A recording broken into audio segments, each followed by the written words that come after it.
مختصر وقت میں یہ بتا دیا، اور کہ تیرے ضمیر پہ جب تک نہ ہو نزول کتاب، گرہ کشا ہے نہ راضی نہ صاحب کشاف۔ اہل منطق سر بسجدہ رہ گئے، اہل منطق سر بسجدہ رہ گئے، پڑھ لیا جب فلسفہ قرآن کا۔ اب میں ہمارے درمیان اس علاقے کے ایک مائے ناز عالم دین جناب حضرت مولانا فیروز نعمانی صاحب، ناظم فاطمۃ الزہرا للبنات، یہاں موجود ہیں۔ وہ قدم سے قدم ملا کر اس سماج میں تمام ہر طرح کی جو بھی کارکردگی ہوتی ہے وہ کرتے ہیں۔ میں ان سے گزارش کرتا ہوں کہ 10 منٹ کے لیے وہ بھی اس محفل میں اپنی بات کو رکھیں۔ الحمد للہ وحدہ والصلاة والسلام علی من لا نبی بعدہ، اما بعد۔ صدر جلسہ اور اسٹیج پر تشریف فرما معزز و مقرر علماء کرام اور سامعین اعظام،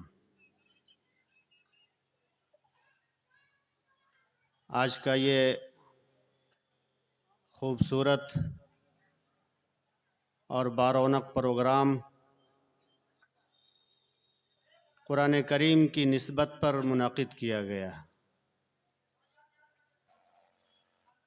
چونکہ ہمارے درمیان دور دراز سے تشریف لائے ہوئے بڑی عظیم شخصیات تشریف فرما ہیں، اور کچھ آ رہے ہیں، مناسب معلوم ہوتا ہے کہ میرا بھی وقت انہی کو مل جاتا۔ ہم تو آپ کے بیچ کے ہیں، سنتے سناتے رہتے ہیں، لیکن ان عظیم ہستیوں سے سننے کا موقع ہم لوگوں کو کبھی کبھی ملتا ہے۔ صرف ایک پیغام کے ساتھ قرآن کریم کی نسبت پر میں رخصت ہو جاؤں گا۔ اللہ کے نبی محمد الرسول اللہ صلی اللہ علیہ وسلم نے ارشاد فرمایا، خیرکم من تعلم القرآن وعلمہ۔ آپ کی بڑی مشہور حدیث ہے، آپ نے فرمایا کہ تم میں سب سے بہترین، سب سے افضل، سب سے اعلیٰ، سب سے اونچا اور سب سے اچھا وہ آدمی ہے جو قرآن سیکھتا ہو یا سکھاتا ہو۔ دو کام، بڑا بننے کے لیے، اعلیٰ بننے کے لیے، اونچا بننے کے لیے، دو میں سے کسی ایک کام کا کرنا ضروری، جبھی آدمی سب سے بہتر بنے گا، یا تو قرآن سیکھتا ہو یا سکھاتا ہو۔ سیکھنے کے لیے کوئی ضروری نہیں ہے کہ مدرسے میں داخل ہو، عمر کی بھی قید نہیں ہے کہ بچہ ہی سیکھتا ہو۔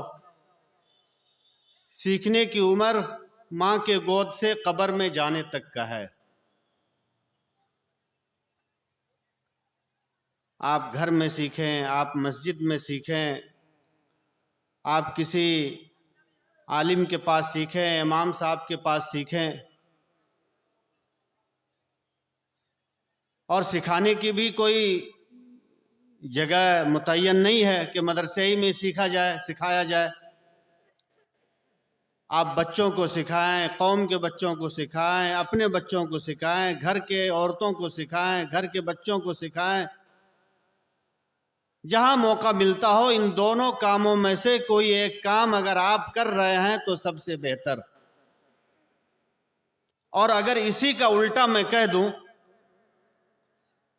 کہ سب سے بدتر، سب سے خراب، سب سے نیچا اور سب سے احقر کون آدمی ہے؟ جو ان دونوں میں سے کوئی ایک کام نہیں کرتا ہے، نہ قرآن سیکھتا ہے نہ سکھاتا ہے۔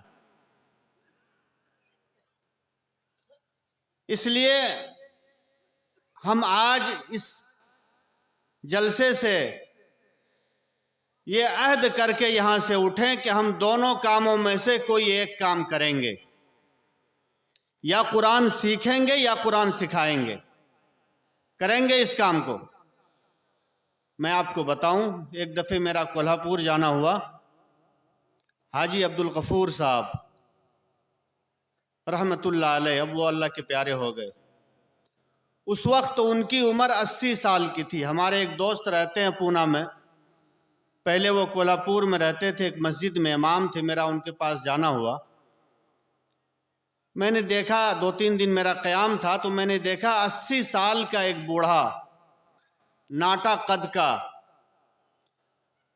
قرآن کا جو 5 پارہ ہوتا ہے، 1 سے لے کر کے 5 تک کا، اس نسخے کو اپنے سینے میں دبا کر کے روزانہ صبح 7 بجے امام صاحب کے پاس آتا تھا اور توتلی زبان سے قرآن کو سیکھتا تھا اور پھر وہاں سے اپنے گھر جاتا تھا۔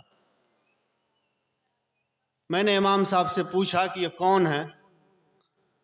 تو انہوں نے بتایا کہ یہ حاجی عبدالغفور صاحب ہیں، جو اس علاقے کے سب سے بڑی شخصیت ہے۔ 4-5 فیکٹریاں کولہاپور میں ان کی چل رہی ہیں۔ ان کے لڑکے جو بھی کئی فیکٹریوں کے مالک ہیں، وہ 3-3 4-4 گاڑیاں ان کے گھر پہ کھڑی ہوتی ہے، ڈرائیوروں کی لائن لگی ہوئی ہے، لیکن قرآن کی عظمت اور قرآن کی محبت میں یہ اللہ کا بندہ 1.5 کلومیٹر پیدل آتا ہے اور سیکھ کے یہاں سے جاتا ہے۔ اگلے دن ہم نے کہا حاجی صاحب سے کہ حاجی صاحب، ایک بات میری سمجھ میں نہیں آئی کہ سیکھنا تو ٹھیک ہے، لیکن آپ چاہیں تو آپ کے پاس گاڑی بھی ہے، ڈرائیور بھی ہے، آپ گاڑی سے آ جایا کریں۔ تو وہ رونے لگے، ان کی آنکھوں سے آنسو جاری ہو گیا۔ انہوں نے کہا کہ حق تو یہ تھا کہ میں کسی مدرسے میں داخل ہو جاتا اور وہاں قرآن کو سیکھتا، کسی استاد کی مار مجھے پڑتی، لیکن وہ چیز اب ممکن نہیں ہے۔ تو اتنا میں کر سکتا ہوں قرآن کی محبت میں، ہو سکتا ہے اللہ تعالیٰ کو میری یہ ادا اور میرا یہ چلنا پسند آ جائے اور میری بخشش ہو جائے۔ یہ ہے قرآن کی محبت۔ اس وقت ہندوستانی نہیں بلکہ پوری دنیا میں مسلمانوں کی بدحالی اور اس کی پسماندگی کی بنیادی وجہ اگر میں یہ کہوں تو صرف اور صرف ایک یہ ہے کہ وہ قرآن سے دوری ہے، کہ مسلمانوں نے قرآن سے اپنی دوری بنا لی ہے۔ قرآن ہمارے گھروں میں نکلتا ہے یا تو رمضان میں نکلتا ہے یا کوئی مر جاتا ہے، مرنے والوں کے اوپر پڑھنے کے لیے نکالا جاتا ہے۔ قرآن تو ہمارے لیے تھا، قرآن کا حق تھا کہ ہمارے گھروں میں پڑھا جاتا، اس کی تلاوت کی جاتی، اس کے معنی اور مفہوم کو سمجھا جاتا اور سمجھایا جاتا۔ یہ ہر گھر میں اس کا معمول ہونا چاہیے تھا۔ اللہ تعالیٰ سے دعا کریں کہ اللہ تعالیٰ ہمیں سمجھنے کی توفیق عطا فرمائے۔ جتنے بھی لوگ قرآن پڑھے ہوئے ہیں، چونکہ ہر آدمی ایک دوسرے سے واقف ہے، ہم اپنے گھر سے واقف ہیں، یہ عہد کر کے اٹھیں کہ ہمارے گھر میں روزانہ قرآن کریم کی تلاوت ہوگی۔ ہم کرنا جانتے ہیں، ہم کریں گے۔